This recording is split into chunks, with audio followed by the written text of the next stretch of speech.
Какво е интересно да знаете, ако сте женен и всъщност имате придобит имот по време на брака? Дали той винаги е общ на двамата съпрузи или има хипотези, в които не винаги е така?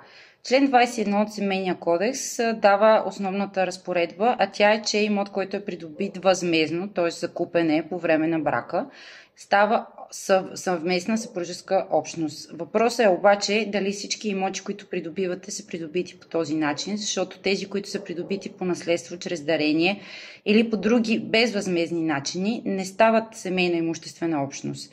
Също така е особено важно да се знае, че чие име пише в нотариалния акт при покупката на имота също не е от особено значение, защото дори да пише името само на един от съпрузите, ако имотът е купен по време на брак, то двамата са собственици в този имот.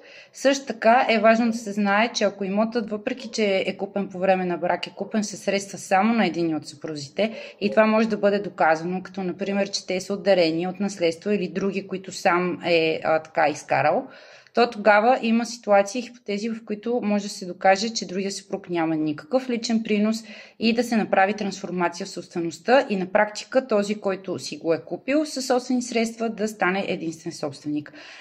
Де-факто са различни много и различни хипотези, които зависят от конкретната ситуация, от това в кой момент как е придобит даден имот, от това дали средства, които са вложени в един имот, са на единия съпруг, на двамата съпрузи, дали се изплаща заедно ипотечен кредит, например, дали са инвестирани други средства по други начини и така нататък.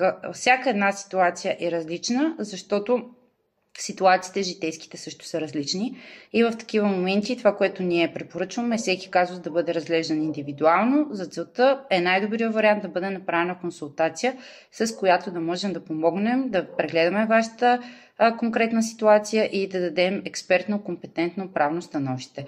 Ако имате нужда от някакво съдействие, ние сме на разположение и сме тук, за да можем да ви помагаме.